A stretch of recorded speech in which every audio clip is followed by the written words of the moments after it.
share the most satisfying win also. Oh yes, the most rewarding aspect is that smile on your client's face after you won a case for him, especially when the client is innocent or the client deserves to win. I had my first taste. There was a death sentence case. Death sentence case में क्या होता है कि जो मुल्जिम है उसको फांसी की सजा हो जाती है.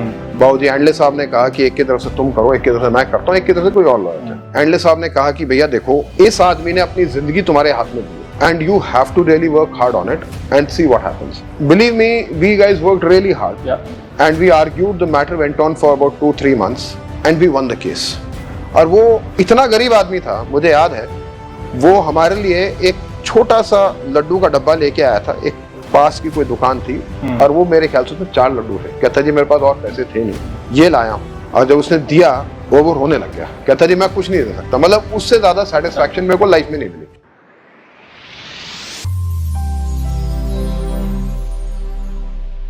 Hello, Namaste and Jai Hind. Welcome to yet another episode of Success Habits in conversation with me, life coach Sammeer Ajmani. ऐसे लोगों की कहानी, उन्हीं की ज़बानी मैं आप तक पहुंचाता हूं जिन्होंने अपनी मेहनत, लगन और अभ्यास से जिंदगी में एक मुकाम हासिल किया है और आज दूसरों के लिए प्रेरणा के स्रोत बने हैं. I am extremely honored to introduce our guest today, Advocate Roopesh Sharma.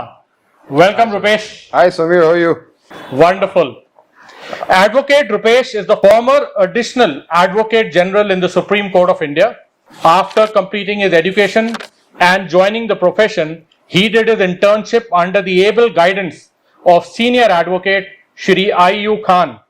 Thereafter, he joined the office of Shri K.B. Andle, who is the Senior Advocate and the retired District and Sessions Judge of Delhi. Advocate Roopesh has done numerous cases in his career till date and has grown over time from assisting on high-profile cases, working on winning many such cases independently. Amongst the many high-profile cases that he's been associated with, the notable one was where he handled the trial and saw a successful completion of the Ludhiana City Centre case, which was one of the biggest cases in Punjab that involved, amongst other notables, the former Chief Minister, Captain Amrinder Singh, and a host of other HNIs. He successfully argued a number of cases pro bono as amicus curiae and is currently involved in numerous cases from corporate to real estate to personal and marriage laws to criminal matters. In personal life, he is a son, a husband, a father, and is also the president of the Old Boys Association of his school, St. Joseph's College, Nainital. He is an avid motorcycling enthusiast and an active member of the Harley Owners Group. So welcome once again, Thank you, Advocate Saab. Thank you, Sam. So let's start. Tell us what inspired you to become a lawyer and why did you choose this particular field of law? Well, Sammeer, I can give a host of reasons why I chose this particular field, and whatever I say will not be false. It will be true in some or the other aspect. The main guiding factor was the inspiration that I had on seeing people not being able to represent themselves, Okay. and not getting justice because they were not getting the proper legal assistance for various reasons. So, Further down the line, another reason was that I was always good at debating, and fortunately during my time I had won a lot of international, national level debates in university and colleges and in school also, as you would know. So that inspired me further that why not make your passion into a profession? My passion for putting forward my point of view and to make money out of it and to do some social work, it was all rolled into one. wonderful. So that way, it gave me a very positive vibe. So this way I could not only make money, but I could do a lot of good. So that was the reason, one of the major reasons why I opted for this field. Roopesh, अपनी family के बारे में बताइए. You know, your parents, siblings, school life, and how was it like growing up? Well, I am very lucky as far as my family life goes. I have fantastic parents, a beautiful and gorgeous wife, and 2 lovely kids. And I have a younger sister who wanted to be a doctor, but when I was in law, she somehow or the other got ill-inspired by me and ended up joining the legal field. And well, she's done very well for herself. She is a district and session judge right now, and she's married to one. Okay. My mother is a gynecologist. My father is a businessman, and my wife, she is a very successful teacher. And something to tell you about her is basically that she did it after the marriage has taken place. After she had kids, both the kids, she did a B.Ed. So it's like that. Wonderful. And school life, well, buddy, you will be one of the best persons to know about school life. And let me tell all the viewers something interesting. This gentleman and I have been together since almost 1980-81 from class 3. We were together in the same school. We've broken our knees, our backs, we've scratched our hands in the same fields playing the same games. And it was a beautiful life. It was an inspiring life. It was the kind of education that we all want. That school made boys into men. Boys who, when they're snotty-nosed, could not sleep. और उनको जिसके बारे में कुछ नहीं पता था, एक डरा सहमा बच्चा एक हॉस्टल में जा रहा है और वहां पे उसको कुछ नहीं पता, अकेला है, और जब वो स्कूल से निकलता था तो वो एक फुली कॉन्फिडेंट, पूरे अपने उसके साथ जुझारूपन के साथ जिंदगी में कामयाब होना जानता था। वो ऐसी स्कूल लाइफ हमने देखी और हमारी जिंदगी के सबसे सुनहरे पल शायद वहीं बीते हैं। Well, I can vouch for that. Rupesh, ये बताओ, आपके विचार में एक सफल वकील बनने के लिए क्या महत्वपूर्ण गुण होते हैं और आप अपने अभ्यास में उन गुणों को कैसे प्रतिष्ठित करते हैं? देखिए, कामयाब वकील कानून सब पढ़ते हैं। कानून सबके लिए पढ़ने के लिए है। आप कोई भी किताब उठाइए, ऑनलाइन जाइए, जहां भी जाइए, आप किताब पढ़ सकते हैं। लेकिन उसको समझना और उसको हर नए केस के ऊपर लागू करना, वो एक बड़ी इंपॉर्टेंट बात है। कानून सबके लिए सेम है, लेकिन ये पता होना कि आपके हक क्या हैं, आपके राइट्स क्या हैं, आपकी ड्यूटीज क्या हैं, वो मैटर करता है। तो अगर आपको उनकी नॉलेज है, अगर आप अप टू डेट हैं, देखिए लीगल फील्ड जो है, जो हमारा कानून का वो है, प्रोफेशन है, इसको हम एक लिविंग प्रोफेशन कहते हैं। ये एक अकेली ऐसी एजुकेशन है, other than medicine I believe, जिसमें कि हर रोज एक नई चीज आती है। आज जो है कल शायद वो नहीं होगा, जो कल है वो परसों शायद नहीं होगा। तो ये एक एवर इवॉल्विंग है। तो आपको ऐसा नहीं है कि आपने आज डिग्री कर ली और आप आज से 20 साल बाद बैठे हैं, आप उन्हीं की चीजों पे पढ़ रहे हैं। आप नहीं कर सकते। आज से 25 साल पहले जब हमने वकालत करी थी, तो उस टाइम बहुत से ऐसे कानून थे जो थे ही नहीं एग्जिस्टेंस में, और जिनकी आज बहुत महत्व है। जैसे आपको एग्जांपल देता हूं, आईपीआर आपने सुना होगा, इंटेलेक्चुअल प्रॉपर्टी राइट्स हैं, या आपके इंटरनेट लॉज हैं। आज से 25 साल पहले मोबाइल फोन ही नहीं थे, तो कहां से ये इंटरनेट लॉज आएंगे, कहां से क्या आएगा? लेकिन आज वो बहुत इंपॉर्टेंट है। साइबर क्राइम्स हैं, बैंकिंग लॉज हैं, वो उस टाइम नहीं थे जो ऐसे आज हैं। तो you have to be updated. आपको अपने हर रोज पढ़ना है, हर रोज अपने आप को अपडेटेड रखना है, सारी नॉलेज आपको रखनी है, तब जाके कामयाब हो सकते हैं। और इसमें अगर आप सोचें कि नहीं, मैंने तो बस बहुत पढ़ लिया है, या मैं नहीं पढ़ना चाहता हूं, तो शायद आप नहीं कर पाएंगे। थोड़ा सा सक्सेस नहीं हासिल हो पाएगा, क्योंकि it is ever evolving field. आपको एग्जांपल देता हूं मैं, फॉर एग्जांपल, जैसे कि कुछ लॉज है, जैसे 377 का है for example, same sex marriage है या इस टाइप से है, तो वो पहले ऑफेंस था। आपको एक चीज ध्यान में रखनी पड़ेगी कि हमारा पीनल कोड 1860s का है, अंग्रेजों का बनाया हुआ है। उस टाइम पर काफी चीजें थी जो ऑफेंस होती थी, आज के दिन नहीं है वो। तो इस टाइप से ऐसा चलता है, आपको उसके बारे में नॉलेज रखनी पड़ेगी। So the idea is to keep yourself updated. हाँ, सब आपको अपडेटेड रखना पड़ेगा और आपके अंदर एक पैशन होना चाहिए। रुपेश, लॉ प्रैक्टिस के साथ जो स्ट्रेस और प्रेशर आता है, उसको कैसे मैनेज करते हैं? साहब देखिए, लॉ में स्ट्रेस तो बहुत है। स्ट्रेस बहुत इसलिए है क्योंकि आपको क्लाइंट ने जब फीस दी है, तो उसने सिर्फ फीस नहीं दी आपको, उसने आप अपनी जिंदगी आपके हाथ में दे दिए, उसका चाहे सिविल का मुकदमा हो, चाहे दीवानी हो, चाहे फौजदारी हो, चाहे क्रिमिनल हो, मतलब दीवानी इज सिविल एंड फौजदारी इज क्रिमिनल, तो वो अपनी जिंदगी का एक अहम हिस्सा उसकी रिस्पॉन्सिबिलिटी आपको दे देता है। अगर आप सीरियसली उसको करते हैं तो ऑटोमेटिकली स्ट्रेस आता है। अब समस्या क्या है कि उस स्ट्रेस को आपको डिफ्रे भी करना है, उसको आपको छोड़ना भी है, निकालना भी है कहीं ना कहीं। तो उसमें सबसे अच्छा तरीका है you spend time with your family, you go out, you travel, and in my case I do all the things and I do a lot of biking also. So I'm a very avid biker, so that is my stress relieving mechanism. Wonderful, wonderful. Can you describe a situation where you encountered an ethical dilemma in your legal career? How do you handle it and what did you learn from the experience? I'm sure इस तरह की परिस्थिति ऐसी आती हैं साहब, ऐसी हमेशा आती हैं, हर केस में आती हैं। एथिकल डिलेमास हमारे प्रोफेशन में बहुत आते हैं।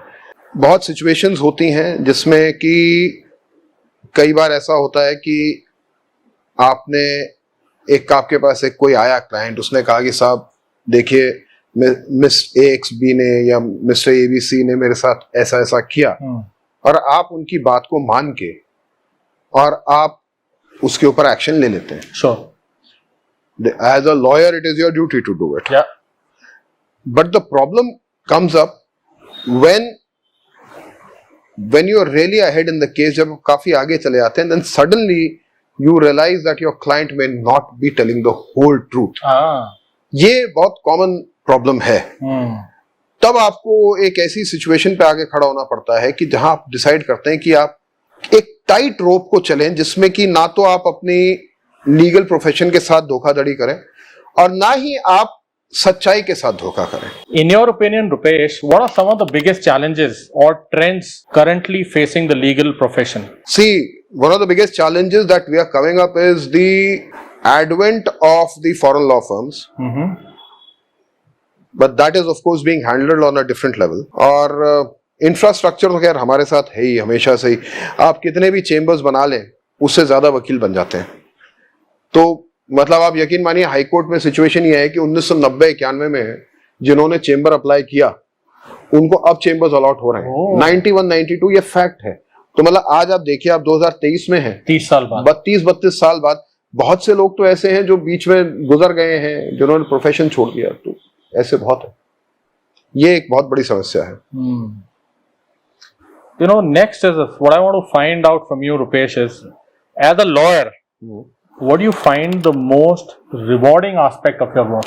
You've touched on a bit, right? And share the most satisfying win also. Oh yes. The most rewarding aspect is that smile on your client's face after you won a case for him, especially when the client is innocent or the client deserves to win. That is the most rewarding aspect. And I had my first taste in the year 1999, I remember. And this was when I was with Mr. KB Handley. At that time, there was a death sentence case. Death sentence case में क्या होता है कि जो मुल्जिम है उसको फांसी की सजा हो जाती है, और सेशंस कोर्ट से जब सजा होती है तो हाई कोर्ट में आके कंफर्मेशन होती है उसकी, तो आप हाई कोर्ट में अपील डालते हैं उसके खिलाफ। उसमें 3 अक्यूज थे, तो बाबूजी एंडले साहब ने कहा कि एक की तरफ से तुम करो, एक की तरफ से मैं करता हूँ, एक की तरफ से कोई और लॉयर थे। हमने साहब आर्ग्यू किया और एंडले साहब ने कहा कि भैया देखो, इस आदमी ने अपनी जिंदगी तुम्हारे हाथ में दी है and you have to really work hard on it and see what happens. And believe me, we guys worked really hard and we argued, the matter went on for about 2-3 months and we won the case. We actually won the case. उसके बाद जब वो आया आदमी, तब jail से release होके आया, वो स्पेशली ऑफिस आया, and this was a case जिसमें हमने पैसे नहीं लिए थे। This was a pro bono case because you are a very poor labourer. तो बाद में पता लगा कि उसको सर्कमस्टेंशियल एविडेंस पे ना होने के बावजूद पुलिस ने इन्वॉल्व कर दिया था, क्योंकि उनको कोई और मिल नहीं रहा था। It was a gruesome murder in Mayur Vihar, I remember. 3 people were killed. So police were under tremendous pressure कि कोई भी मिल जाए। तो बगल वाली बिल्डिंग में जो लेबर थे उनको लपेट दिया था। अब हुआ क्या साहब कि जब वो आया और जब वो मतलब उसने हमारे ऑफिस में आके जब बैठा, और वो इतना गरीब आदमी था, मुझे याद है वो हमारे लिए एक छोटा सा लड्डू का डब्बा लेके आया था, एक पास की कोई दुकान थी, और वो मेरे ख्याल से 4 लड्डू थे। कहता जी मेरे पास और पैसे थे नहीं, ये लाया हूं। और जब उसने दिया वो रोने लग गया, कहता जी मैं कुछ नहीं दे सकता। मतलब उससे ज्यादा सेटिस्फैक्शन मेरे को लाइफ में नहीं मिली। मतलब उस दिन मेरे को लगा कि यार ये है जिसके लिए हमें लड़ना है। मतलब वो जो उसकी जो खुशी थी, जो उसका इमोशंस थे, I can't describe it. It was the most amazingly beautiful feeling. I get that. And that was the thing that really inspired me to do approximately 700 cases over the next 4-5 years without charging a single penny in the High Court. I did 700 cases almost without charging a single penny. जो गरीब लोग थे, अमाइकिस करके मैंने उनको किया, just because कि उनका कोई नहीं था करने का। और बहुत से आए हैं बाद में, बहुत से आते थे, फिर आते थे धन्यवाद करने, मिलने आते थे, बड़ा अच्छा लगता था। Wonderful. Rupesh, this one question that I wanted to ask. Yeah. आप लोगों का जो केस लोड होता है, the number of cases that you manage, ये केस लोड को मैनेज कैसे करते हो? How do you prioritize your tasks? Yeah, that's very interesting. Yeah. Samir, I'll tell you, there was a time in 2013-14, I remember distinctly. I mean, it started in 97-98 when I was with Stanley. We guys were doing approximately 25 to 30 cases. So what was happening was हम लोग सुबह 9:30 बजे high court पहुंच जाते हैं, 10:30 से लेके 3-3:30 तक काम किया, फिर उसके बाद ऑफिस आ गए, 5 से 8 बजे तक काम किया, रात को किया। But that time was a bachelor, और हम दबादब काम करते थे, अंधा काम करते थे। मतलब हमें फुर्सत नहीं थी, दिन है, रात है, सुबह है, शाम है, हम करते रहते थे। Then I got married, then I had kids. 2013 में मेरा बड़ा बेटा उस टाइम शेवुड में था, नैनीताल में। उसका वीकेंड था, मुझे अच्छी तरह याद है, और अगस्त का ही वीकेंड था, राखी का वीकेंड था, मुझे जाना था। मैंने उस टाइम अपना वर्कलोड इतना ज्यादा कर लिया था कि मैं सुबह घर से 6:30, 7:30 निकल जाता था, and I had to come home at 10:30, 11। काम भगवान की दया से बड़ा अच्छा था, बहुत काम आ रहा था, लेकिन there was no time for family. और मेरे को लिटरली ऐसा हो गया सिचुएशन कि मैं अपने बच्चे को मिलने नहीं जा सकता था। तो उस दिन मैंने डिसाइड किया कि I will try to control my workload. अब देखिए, आपको डिसिप्लिन यूं मेंटेन करना पड़ता है, या तो आप अपना वर्कलोड कम कीजिए, आप लिमिटेड केसेस पकड़िए, good paying cases as per your limited whatever your expenses are, और you can do anything and everything. जो आपके पास है मैं तो वही करूंगा। तो वो आपको खुद देखना होता है कि वर्क लाइफ बैलेंस कैसे मैनेज करें। पर्सनली फॉर मी, मैंने वर्क लाइफ बैलेंस ऐसे किया हुआ है कि मैंने लिमिटेड क्लाइंट्स रखे हुए हैं, आई charge a good amount, I give them services. आप उनको ज्यादा टाइम, ज्यादा तवज्जो और ज्यादा मेहनत से उस केसेस पे कंसंट्रेट कर सकते हैं, and you can charge for that. ठीक है, और आपके पास फिर फुर्सत भी है। I prefer to do not more than 1 or 2 cases in a day. मतलब एक टाइम ऐसा हो गया था अनफॉर्चुनेटली कि मैं पूरी दिल्ली नाप दिया करता था, लिटरली मैंने नापी है। मैं उस time I to stay in Preet Vihar. मैं सुबह, आई रिमेम्बर, मैं 30 आया, वहां से मैं नोएडा गया, वहां से मैं पटियाला हाउस आया, फिर 30 गया, and then I went to Karkardooma, and it happened in one day. सुबह मैं 9 बजे का निकला था, शाम को मैं 5:30 बजे घुसा था, और मेरी हालत पस्त थी। तो that was the biggest stupid mistake I made. मैं पर्सनली आई फील, करते हैं लोग, करते हैं, दैट्स ओके फॉर देम, तो मैं अब नहीं करता हूं। What I do is I do 1 case, 2 cases, limited cases in 1 particular day, ताकि वर्क लाइफ बैलेंस बना रहे। So it's very easy on the mind. So you already answered my next question, which I wanted to ask. Work-life balance कैसे maintain? That's a work-life balance, यार। Plus क्या है कि हमें एक बड़ा अच्छा बेनिफिट है as lawyers, Samir. This is the best thing about law. मतलब this is to inspire anybody who wants to be a lawyer. Law is the only profession, guys, where you can actually choose your working hours, your working days. और किसी profession में choose नहीं कर सकते आप। मुझे अगर सितंबर में बाइक ट्रिप पे जाना है 10 दिन के लिए, मैं उन 10 दिन की रिक्वेस्ट करके डेट्स नहीं लूंगा। मेरे वो 10 दिन क्लियर है, मुझे वो 10 दिन की छुट्टी मिलेगी, और किसी प्रोफेशन में नहीं मिलेगा आपको। ये आपको बस करना आना चाहिए। ऐसा करते हैं लोग, and I learned it from a gentleman who was a senior designate, who is a senior lawyer. Now he's a high court judge, and I have a very big respect for him. I will not name him on camera, but he taught me this. कहते हैं यार, तुम करते किसके लिए हो भाई? बोले अगर तुम अपने लिए नहीं जी सकते तो क्या करोगे? थोड़ा काम करो, थोड़ा व्यायाम करो, थोड़ा स्वस्थ रहो, थोड़ा मस्त रहो, सब ठीक रहता है। क्या बात है, क्या बात है। If you have a good support at the back, then there's nothing more like that, and that's basically it. And getting a positive vibe. See, the energy. I'll tell you why I said my wife. It's a very simple answer. She lets me do what I want to do, and that is what recharges me. It's simple. Got it. The moment she stops letting me do things, I'll fizzle out. Got it. What is real friendship for you? No questions asked. Simple. No questions asked. मतलब ना कभी ना, मतलब there's no, the word no does not exist. जहां दोस्ती है वहां ना नहीं है। एक लाइन की बात ये है। What do you value most in a relationship? Care. Okay. That's it. If you care for each other, everything is covered. If you care for each other, you will provide for each other. If you care for each other, you will see the other person grow. Got it. अगर वकालत में नहीं होते तो क्या कर रहे होते? I would have been a lecturer. A lecturer, huh? Yeah, I actually wanted to be a lecturer at one time. That's interesting. I like to speak, yaar. What is that something you wish you had known when you were younger that you now know? To be fair, that not everything that glitters is gold. And not, yeah, and not everyone comes to you without a hidden agenda. Unfortunately, in my profession, I've seen the real scum of life. And even in personal life, I've seen कि आपसे जो भी मिलता है, हर एक का कोई ना कोई हिडन एजेंडा होता है। सिर्फ आपकी फैमिली एक ऐसी होती है जो नो क्वेश्चंस आस्क्ड होती है, okay. या दोस्त आपके होते हैं, okay. और दोस्त भी ऐसे नहीं कि मतलब जो मिले कभी। मैं उन दोस्तों की बात कर रहा हूँ जिनसे मैं 10 साल बाद भी मिलता हूँ तो ऐसा लगता है कि 10 मिनट पहले मिला था। Sure. बस। अब रुपेश भाई, tell us about this biking hobby of yours. Oh my God, that's my favorite topic. I love that. Yeah. Where all do you go riding? Yeah. How often do you go riding? Yeah. And how do you find the time? See, I have ridden everywhere, wherever I could, and it's not a new hobby. अभी नई चीज नहीं है।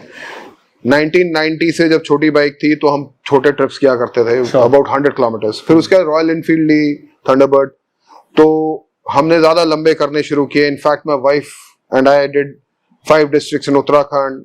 We did, हम लोगों ने शिमला भी किया। अच्छा, both of you together? हाँ, both of us together। हमने जंगल में कैंपिंग भी की है। और हमारे एक क्लासमेट हैं, स्कूल के क्लासमेट, कॉमन फ्रेंड भी हैं, गौरी राणा, उनके पास भी सिमिलर बाइक है। उनकी वाइफ और वो और मेरी वाइफ और मैं, हमने लिटरली मतलब 5 डिस्ट्रिक्ट की उत्तराखंड में और जंगलों में कैंपिंग करी। It was a beautiful experience. और रही बात उसके बाद हार्ले ली। हार्ले में तो बहुत जगह गए, माउंट आबू भी किया, जैसलमेर किया। अबाउट 8-10 बार तो मैं नैनीताल ही हो आया। कभी स्कूल के विजिट है सेंट जोसेफ्स की, कभी काम से।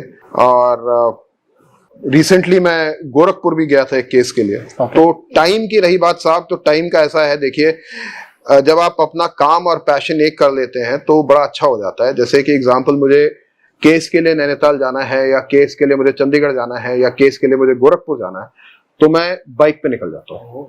उसमें क्या है कि आपका काम भी हो गया और आपका राइडिंग का पैशन भी पूरा हो गया। दूसरी बात यह है कि गर्मियों को छोड़ के बाकी जो दिन है उसमें I go to court on the motorcycle preferably. Okay. तो मेरा सारा पैशन पूरा हो जाता है। रही बात और छोटे मोटे ट्रिप्स की टाइम की, तो संडे मॉर्निंग होती है अपने पास, संडे मॉर्निंग निकल जाओ। And how has this hobby positively impacted your life? हाँ, सी, एक आपको हिंदी में एक बड़ा अच्छा शब्द है ठहराव। इंटरेस्टिंग। एक ठहराव आ जाता है। Yeah. मतलब आपका जो अग्रेशन है, आपका जो फ्रस्ट्रेशन है, आपका जो एंगर है, आपका जो एंग्स्ट है, जो आपका अंदर की जितनी अंदर की नेगेटिव एनर्जी है, वो सारी निकल जाती है। इट इज जैसे ना मतलब देखिए, मैं किसी को इक्वेट नहीं करना चाहूंगा, लेकिन मैं ये जरूर कहूंगा, मैंने कभी मेडिटेट नहीं किया, लेकिन जिन लोगों ने मेडिटेट किया है उन लोगों से मैंने बात की, तो जो उनकी फीलिंग या जो उनके अंदर के जो भाव होते हैं मेडिटेशन के टाइम, जब वो मेडिटेट करते हैं, योगा करते हैं, तो उसी तरह के भाव मुझ में और मेरे बाकी जो बाइकर दोस्त हैं उनमें आते हैं जब हम मोटरसाइकिल चलाते हैं, क्योंकि मोटरसाइकिल चलाने में जब हम लंबे रूट्स पे जाते हैं या राइड करते हैं शहर से बाहर, तो हमें एकाग्रता मिलती है, उससे ना बड़ा टेंशन रिलीज हो जाता है। तो ये बेनिफिट है इसका, बहुत बड़ा बेनिफिट है। वंडरफुल। कुछ एडवाइस शेयर करेंगे एस्पायरिंग लॉयर्स के लिए? Yes, see we learned it the hard way. You people have, जो नए लॉयर्स हैं उनके पास बहुत चीजें हैं जो हमारे टाइम में नहीं थी। हमारे समय में अगर आपको कोई केस लॉ ढूंढना होता था तो आपको लाइब्रेरी में जाके आपको कई 100 बुक्स ढूंढनी पड़ती थी, उसमें मिलता था, फिर आप बकायदा रजिस्टर्स मेंटेन करते थे। मेरे पास आज भी इतने मोटे मोटे फाइल फोल्डर्स हैं जिनके अंदर जो काम की जजमेंट्स हैं उनको फोटोकॉपी करा के उसके ऊपर नोट लिख के वो रखी हुई है, मैंने टैग करके रखी है कि फला केस में अगर ऐसी सिचुएशन हो तो ये जजमेंट काम आएगी। आज के दिन जो लॉयर्स हैं उनके पास इन चीजों का एक्सेस है, सिर्फ गूगल पे है, लाइव लॉ है, बहुत सारी ऐसी एप्स हैं, बहुत सारी चीजें हैं जिससे वो कर सकते हैं। तो मैं उनसे ये कहूंगा कि आप इन चीजों का मैक्सिमम बेनिफिट उठाएं और अपने आप को अपडेटेड रखें, और हमेशा ये सोचें कि आप अपने क्लाइंट का कैसे सबसे अच्छा भला कर सकते हैं, उसको मैक्सिमम रिलीफ कैसे दिला सकते हैं। It's very simple. Wonderful. Rupesh, बहुत मजा आ रहा है आपसे बात करके। Before we let you go, share about this. You're also the president of the Old Boys Association of your school, St. Joseph's College, Nainital. Yeah. Tell us about that. How do you engage with the alumni and what initiatives you've taken and some challenges? Yeah. See, we both come from the same school. It's, I believe, one of the best schools in the country. In fact, St. Joseph's College, Nainital has recently won a few awards being the best school. And means it's been one of the best schools for quite some time running now. और school में अब जो नए principal साहब हैं जो हैं उसमें we are getting a lot of new developments happening. It's got the best tennis courts, synthetic tennis courts in Uttarakhand now. Okay. And it's got the best squash court and the highest squash courts of that caliber. और भी बहुत facilities हैं।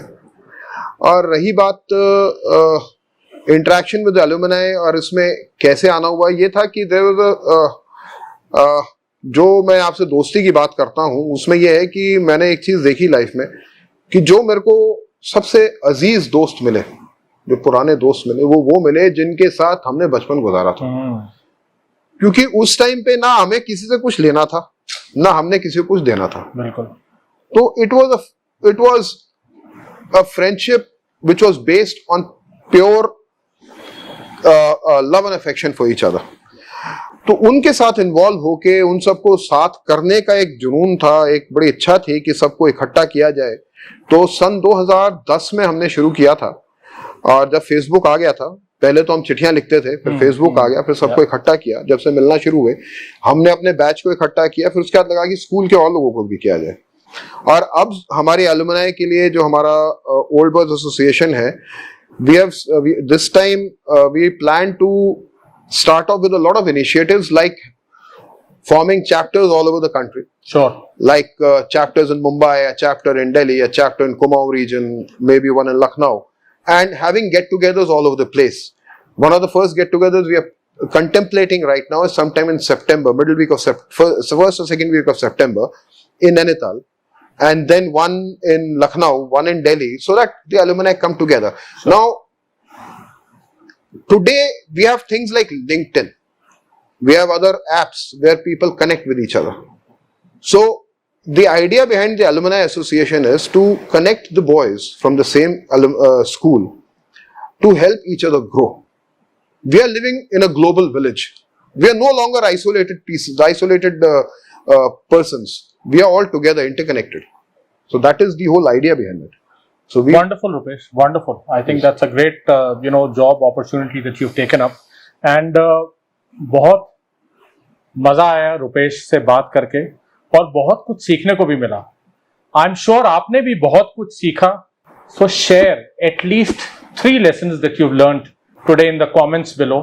और अगर आप भी in success habits को अपनी जिंदगी का हिस्सा बनाना चाहते हैं, and you feel that you need some guidance and support, then reach out to me at my numbers mentioned below and let me personally coach you and train you for success in any area of your life through a very simple but very effective, scientifically tested 10-week program. Please subscribe to my channel if you haven't done so yet. Like the video and share it with your friends and family so that they too can learn and get inspired. Please take good care of yourself and keep smiling till I bring you another inspiring story. Namaste and Jai Hind.